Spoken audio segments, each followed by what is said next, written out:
You do have guidance, but you've got to pay attention to the harmonics within your being in order to know harmony or discord. Or we like to say, in order to recognize allowing of who you are or resistance of who you are. So you are source energy. You came forth into a physical body. Do you believe that? You are source energy and you are extended here into this physical body. And in doing so, the non-physical part of you is flowing with you. And when you were first born, there was very little difference in the vibration of you as non-physical and the vibration that you became as physical. Some slight variance, because being born causes a realization, an assumption, a recognition, an observation. Even that infant is observing the time-space reality into which it is being born. It was observing what it felt like in your belly. So now this infant comes forth into physical experience, and now there is the first opportunity, as far as you are concerned, for vibrational allowing or resisting, because now there is the energy that is really you. You know, the larger part of you remains in non-physical. People say, oh, Abraham, if physical is so great, then why doesn't the non-physical come here and be with us? And we say, that's like saying, oh, if being a toaster is so great, then why doesn't the electricity become a toaster?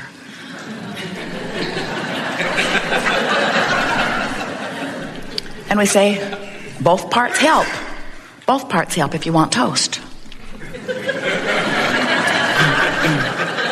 So the non-physical part of you remains in non-physical in the sense that the fullest part of you is not projected into this body. The fullest part of you is the vibrational culmination of all that you have been. It is the pure positive energy stream. It is the source of you. It is the God force of you.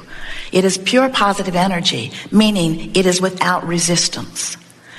So as you come forth into this physical body, now you have the opportunity of separating that vibration just a little bit. When you sleep, there's no separation. When you're mad, there is. When you're in love or in joy, there's no separation. When you meditate, there's no separation. When you're frustrated, there's a slight separation. When you are feeling despair, there's a bigger separation. So the way you feel and the severity of the badness or the goodness of the way you feel is your indication of your alignment or not. So these 2 points of you play off of one another, always to help you know how you're doing in relationship with how you really are doing. So we think you can get it pretty easily that you were before you came into this body. That's not hard to acknowledge. And we can feel you coming along with us, that you were before you were in this body, and then a part of you came into this body. We can feel that you can easily acknowledge that, and we can feel that you can tell that it makes sense that your emotions would give you an indication of how well this part of you is lining up with this part of you. And since this part of you is dominant, we promise you, when you get irritated about something, or when you are frantic about something, or when you are worried about something, the source that is you never comes there to join you. Never. The source part of you always remains in that place of knowing and of well-being and of love and of the furthest extension of that which you are. And it's up to you, if you want harmony, to go to where the vibration of you really is. It's your choice, of course. You can go and feel good, or you can not go and feel bad. But it is your choice. That sounded a little parental, didn't it?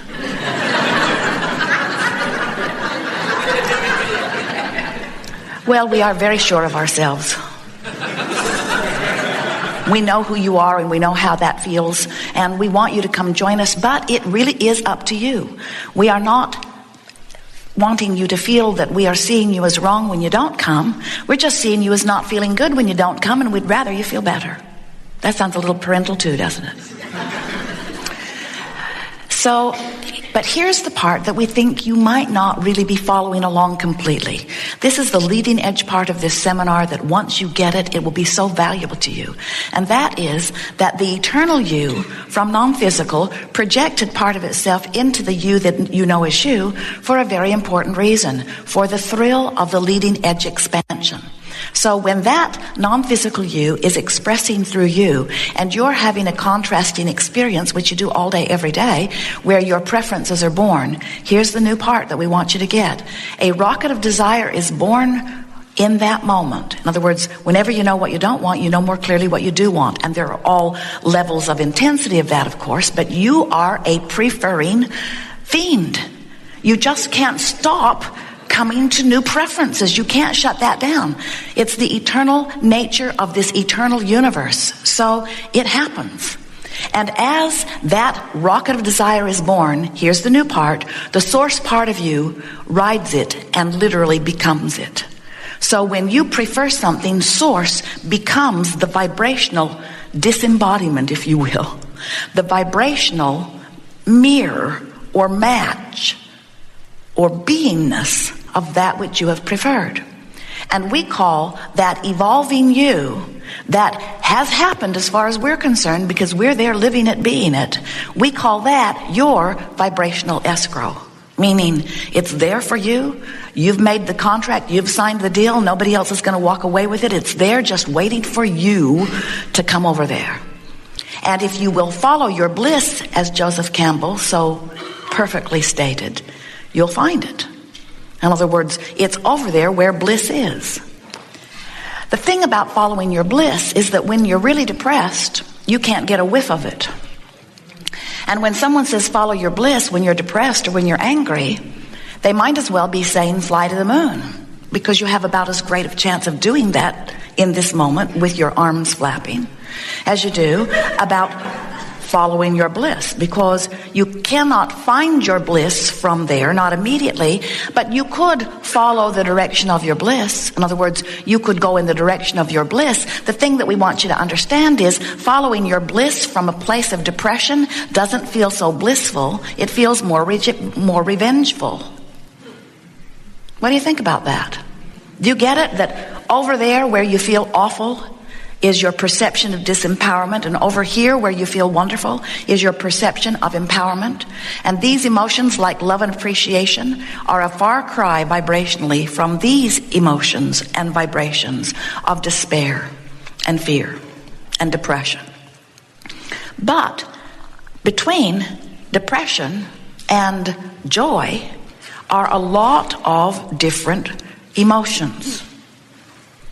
Revenge and rage and anger and overwhelmment and frustration and hoping and believing and knowing. In other words, and many, many, many, many more words could be added to this depending upon what the subject of your attention is. But we want you to understand that there is a vibrational progression, and you cannot jump from there to there. It's like your radio dial being set at 6:30 and you demanding that you hear what's being broadcast on 98. Can't do it. You've got to change your frequency. So you say, well, I can change the dial on my radio with a push of a button. And we say, you can change your vibrational frequency. You'll get better and better and better at it. But we've never seen anyone jump from here to over here. It's a gradual process, and if you will accept that it is a gradual process, then you'll stop being mad at yourself as you are along the way.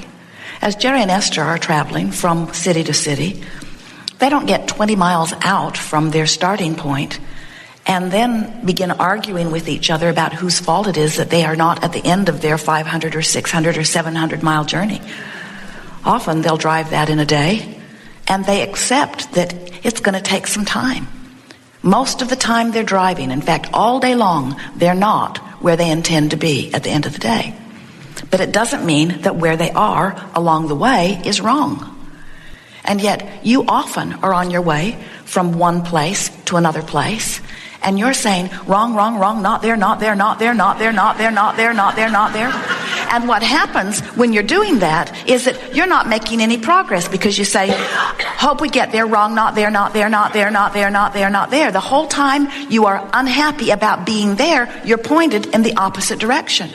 And when you're pointed in the opposite direction, you're not getting there. And so you want to be there, but you're not there. You want to be there, but you're not there. You want to be there, but you're not there. You want to be there, but you're not there. And then you say, oh man, this takes way too long. And we say, no, it doesn't. Just point toward what you want and keep moving in the direction of it. And here's the point that we really want you to get. In the moment you get pointed in the direction of what you want, you will feel better immediately. It's only pointed in opposition that feels worse. Pointed in the direction of what you want always feels better, even though you may be miles from being there. Pointed in the right direction always feels better. You know that, don't you? Have you ever been slow in traffic here?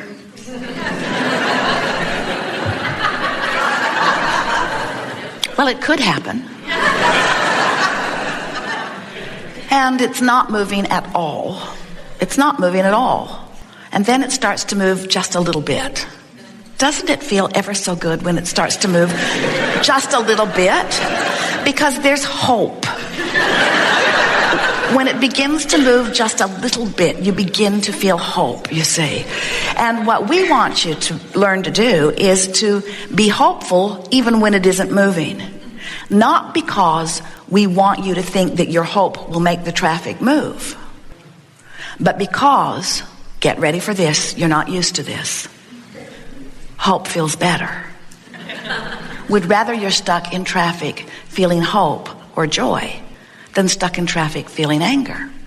And you say, well, then get the traffic moving. And we say, this is not about the traffic moving. This isn't about getting you to where you think you want to be. This is about getting you to the place of feeling good wherever you are. Oh, Abraham, that's not the seminar I signed up for. I came because there's stuff I want that I don't have. And you're telling me that you're not even interested in helping me get it? Pretty much. We don't want you to get your heart set on that, because it won't be the end of what you want. And if you get fixated on the thirst or need to fulfill your manifestation, then you'll lose sight of the greatest gift of life, which is traveling from place to place. So when you get it that, oh, you'll get there. You will. You can't not get there if you point it in the direction of it and you keep moving. You'll get there. You have to get there. All you got to do is close the vibrational gap. You do that when you croak. We just want you to get there before you croak.